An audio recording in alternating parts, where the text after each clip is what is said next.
pretty much helped blaze the trail that we're all on now. And it's a true honor to be sitting here with these guys.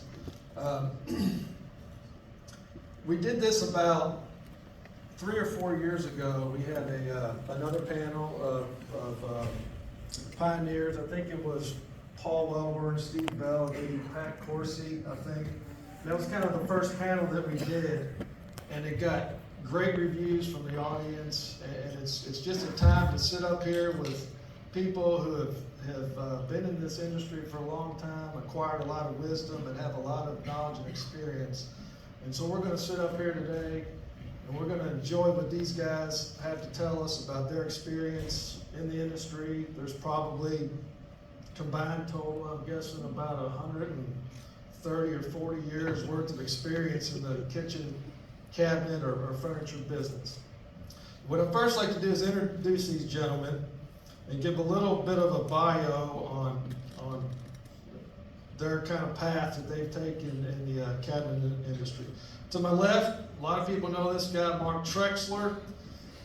He wrote a significant bio here, so just give me a few minutes to get through this. I'll try to breeze through it. Mark retired from Cabinet Works Group December of 2022 after 43 years in the furniture, cabinet, wood products industries. He was the CEO and president of Cabinet Works Group's multi-family business unit, Master Woodcraft Cabinetry, ACPS, Smart Cabinetry, Cabinets 2000, and Master Woodcraft Installation Services. Mark was the COO of Cabinet Works Group with ACPS acquisition of Masco Cabinetry in February of 2020. I'll just skip over a few of these things. He served a lot of roles with Master Woodcraft and Cabinet Works Group. Back from October of 2001 through 2011, Mark was the president and CEO of Evans Cabinets Group, Evans Cabinet Company. And he was the president of Hayworth Roll and Panel Company from February 1991 through October 2001. While Hayworth Roll and Panel was part of Alma Desk Company, Mark served as the executive vice president of manufacturing for Alma Desk Companies. Mark also worked with Wombold Furniture in several different roles, and he served on the Kitchen Cabinet Manufacturers Association board for many years and served as president from 2015 and 2016. Currently, Mark is working as a wood products consultant part-time, right, for innovative wood processors. So welcome to Mark, and welcome back to Mark. It's been a couple of years since he has been away from these meetings. Mr. Tony Bohr right here has served many roles in many different cabinet companies and started a few of them himself. He was with Riviera Wood Products originally, a divisions of Evan Products Company from 1966 to 1975. He served as the division general manager for 3 cabinet manufacturing plants for Riviera. He was on the NKCA board of directors from 70 to 76, which is the predecessor to the association today. He served as president of the NKCA from 1974 to 1975. 1976 to 79, he was plant manager of Decor Cabinet Division, Beatrice Food Company. And from 1979 to 89, he was general manager of Starmark. He served on the board of KCMA from 1986 to 1983 and was the KCMA president during the 1990-1991 years. Tony served as division president of 4 cabinet manufacturing plants for Starmark division of Masco from 1989 to 1997, and most recently in 1999, I think most people know Tony for being one of the founders of Showplace Wood Products. And he retired about 6 years ago. So welcome to Tony. And then on the end down here, we have Stanley Tidwell. Stan's still in the business right now. He started Woodmont Cabinetry, or he is the CEO and chairman of the board of directors of Woodmont Cabinetry currently.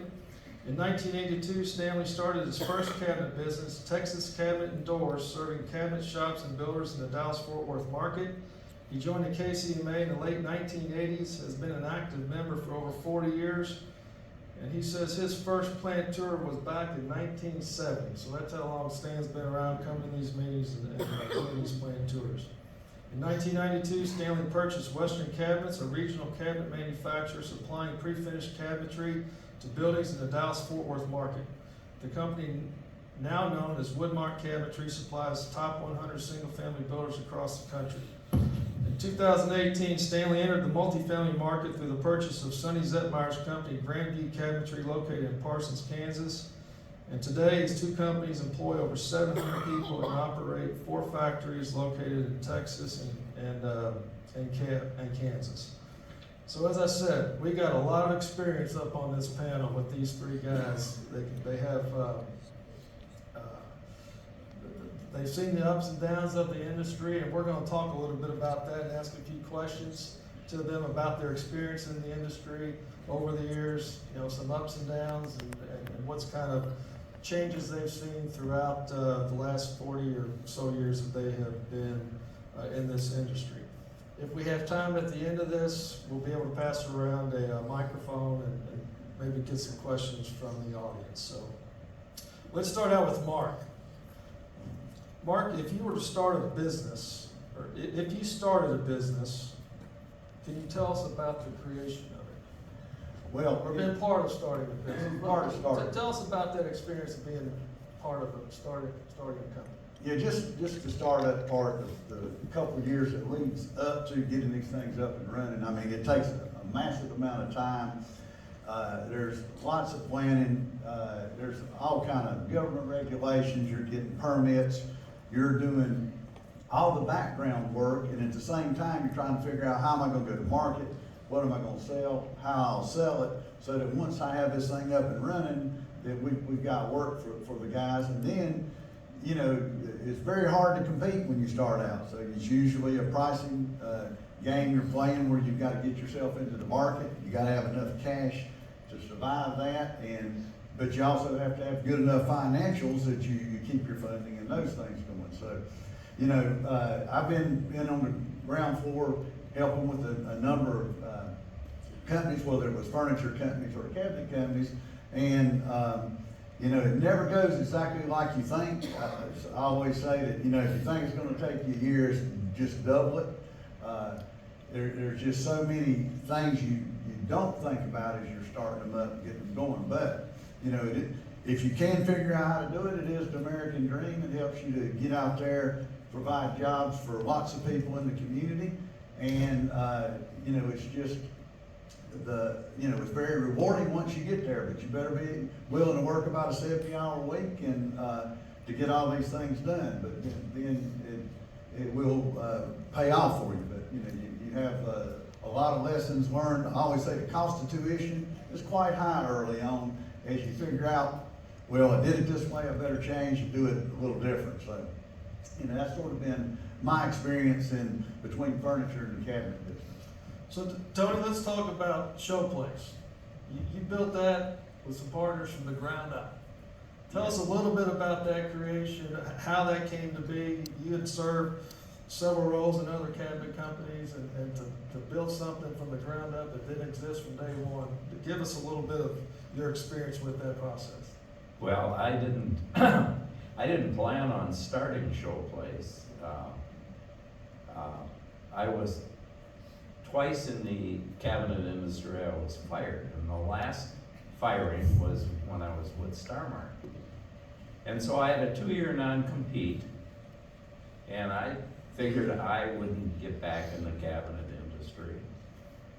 And then within probably a year and a half of my leaving Star Mart, 2 of my best friends, one was the CFO at Star Mart, and then the other one was the production manager, the plant manager at Star Mart.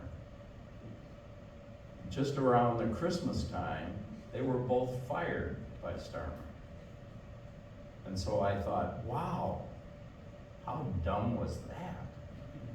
So I reached out to both of them, and I said, guys, what are you gonna do? We're living in Sioux Falls, South Dakota. And they said, well, we love the cabinet business, but why don't we start another cabinet company?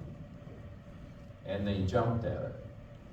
So what happened was, we reached out to several other people at Star Mart, who we knew were unhappy about what had happened.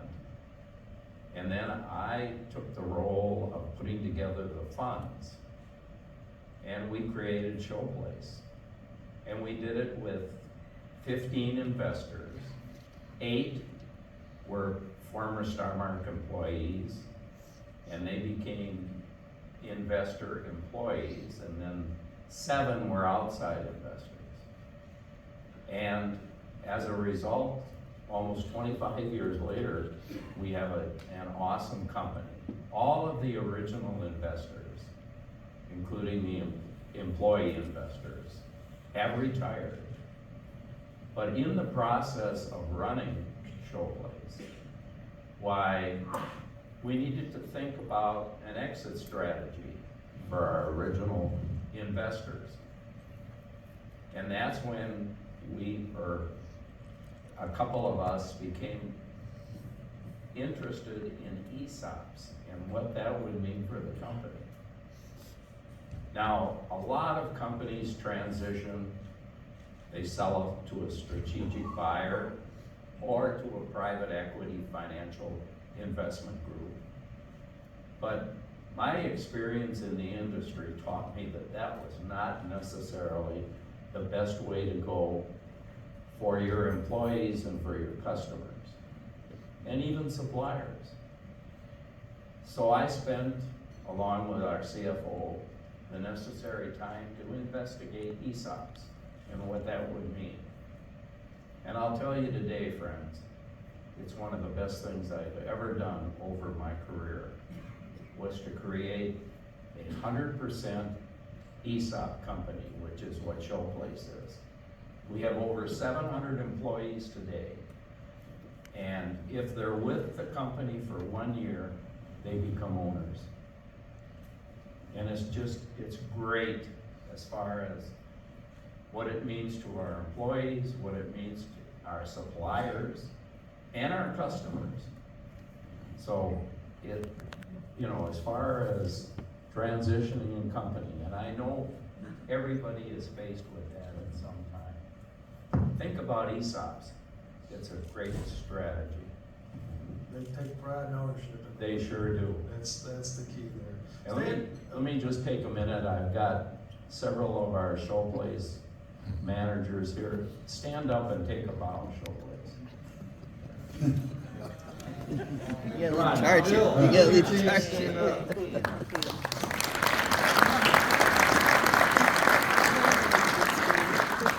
And I'd like to just take a second and thank Bill Allen. He's our CEO for Showplace. But this previous speaker that we had today talking about the trade issues and that, Bill was such a instrumental manager of bringing that to everybody's attention and working hard. He worked countless hours on that to make that happen. We absolutely have, there's no question. So thank you, Bill. Yep. Stand up for a little bit about starting your company, and you purchased the company. So, my start's a little different for sure. It's much more of a humble beginning. I think we all seem like we started because of an event that kind of helped us be unemployed. And so a recession kind of created that for me in 1982. And so I really just started with myself and 3 other guys, and we were all cabinet makers and builders. And we knew our product, we knew our customer, so we had a good customer in mind. So we knew what to build, and so we knew the equipment necessary. And so, I was the one that went and found a little financing, and I was the owner, and the other guys, just good, loyal, talented people. And so we started manufacturing, and I can still remember making my first $1 million year. I mean, that was huge when you're just starting out. And so, you know, as time goes, it worked out, and within just a few years, I had 40 employees. And, you know, we're up to that next level, and all of a sudden, the complexity that Mark was talking about, when you're just you and a few guys, you don't worry about government intervention, and you don't worry about taxes or anything, just trying to make it there. But then once you become a business, HR is involved, you know. They gotta have good accounting systems, gotta have good computer systems, so we involved in all of that over time. And we've had a few setbacks, you know, that along the way. Matter of fact, a lot of them. The '87 setback in Texas, which was the, you know, savings and loan scandal and all that. We felt like the whole state slid off in the Gulf, you know, and everybody went out of business. The whole banks went out of business, and so I learned a very important lesson that stuck with me for life is to not be in debt.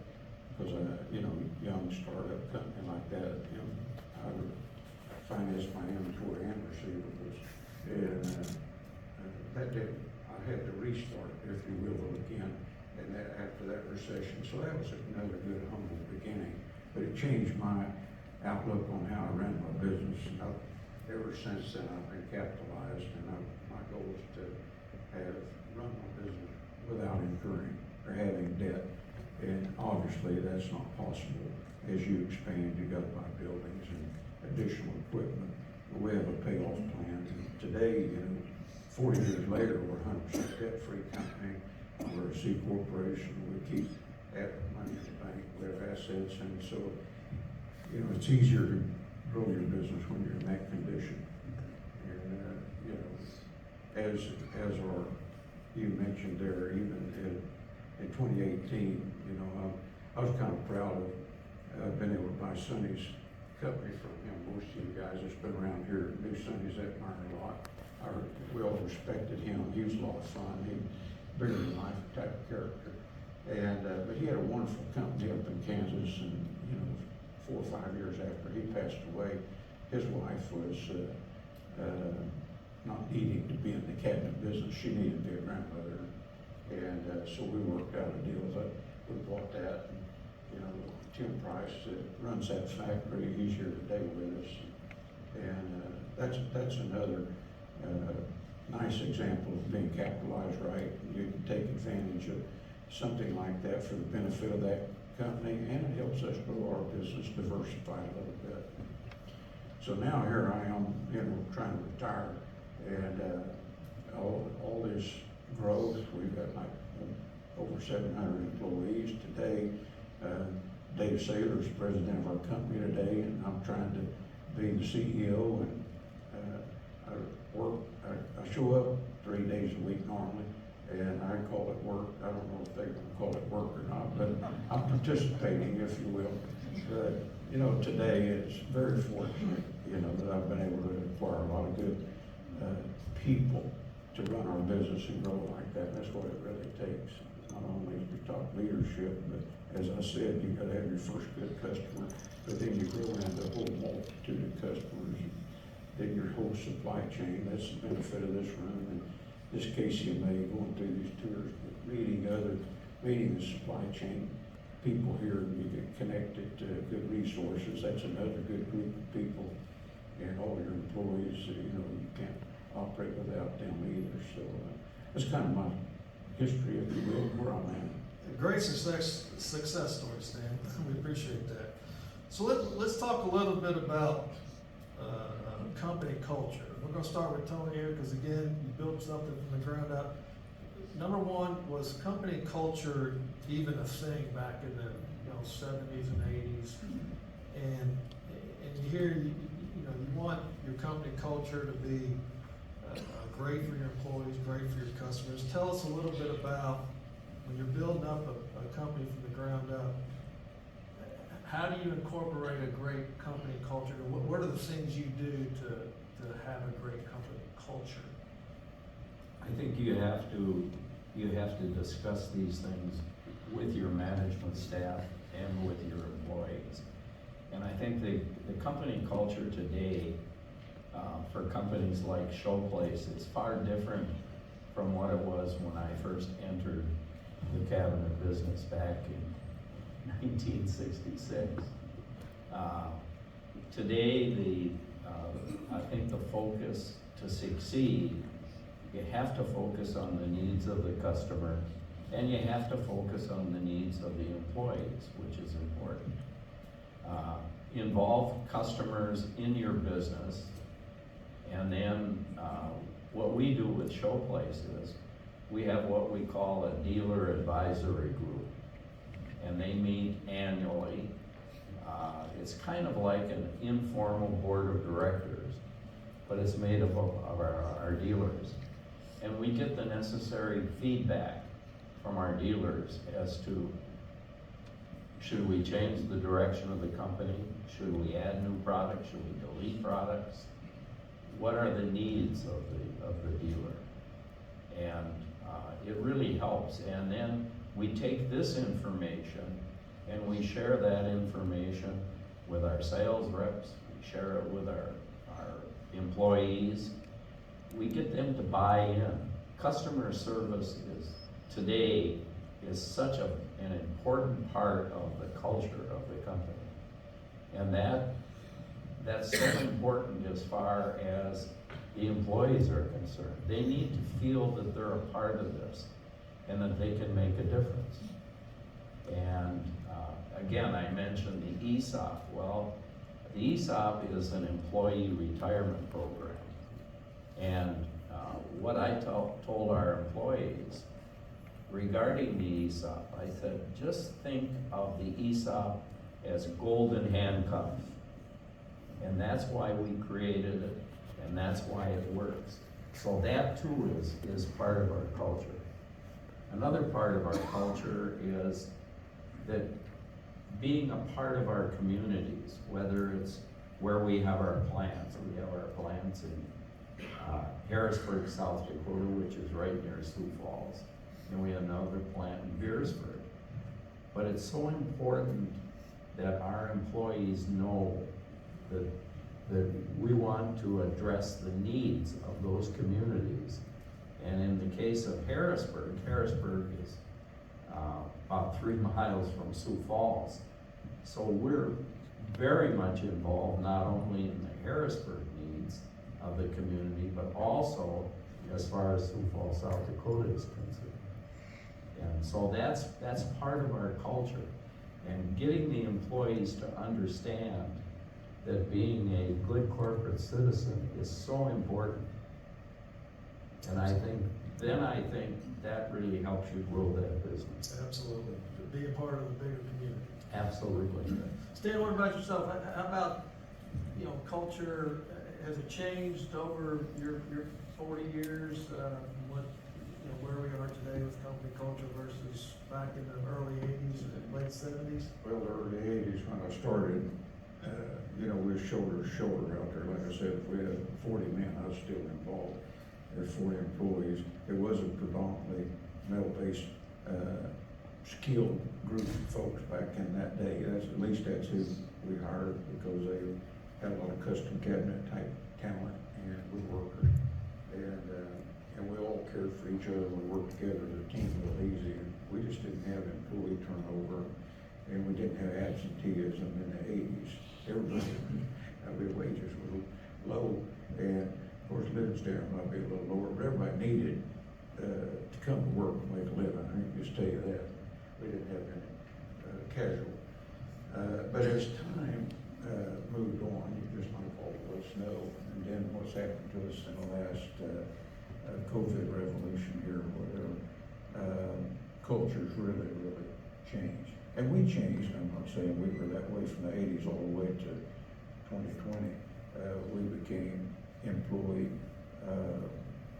very friendly, good HR benefits and retirement plans, all the culture, things that you go in to help attract better employees, or employees that would stay with you over time. But we've adopted just more and more things like that internally for our employees that I think the culture, and I, we're a Christ-centered, organization, I'm a believer in my family, and that we run our company that way, and so we thread that culture in our organization as well. It's important to us, and just as Jeff led the opening this morning with prayer, I mean, we do that at our company, and we have that kind of warmth and that kind of a culture. We've got chaplains in our organization that care for our people. So internally, that's a type of internal culture. I don't know if we'll talk about, but Tony mentioned about the culture that we care for our customers. That's a big one. We really do. And all our people, we know who we're working for. And so we've got that culture within our organization as well. Completed on time has been a mantra for us. And one of our taglines that I picked up in the 80s when I was trying to find customers is, I told my builder, I said, look, you'll never miss a closing because of cabinets. And you let us do your cabinets, you're out of cabinet business. And so we've had that mantra all these years too. We never have missed a closing for one of our builders. So that's a commitment culture to our customers we feel is important to us. Mark, how about yourself? You've been in the furniture industry, cabinet industry, served a lot of different roles. Culture, has it changed in the last 40 years? I think it has. Yeah. But tell us a little bit about your experience. Well, I started out in the late 70s in the furniture industry, originally working with like Dixie Furniture, some of the guys to Ron Cooper's and the other guys that service furniture around High Point and those guys. And back in the late 70s, early 80s, I mean, the culture, it was fairly rough. I mean, you worked in these big plants, people needed the jobs, they didn't give you a lot of trouble. It wasn't like, well, I'd like to work from home 3 days a week and do, all these things. They would come to work, there were attendance policies, and, there were goals and stuff that we pushed to hit. Now, I watched how those companies operated, and I worked for some large companies at that time. Burlington Furniture, which is part of Burlington Industry, Masonite Corporation, and these guys, and I'd say the focus really wasn't on the employee. We could get, I'd have guys quit at lunch, we'd go to the barbecue place and you'd hire 3 more sprayers that afternoon, wasn't a big deal.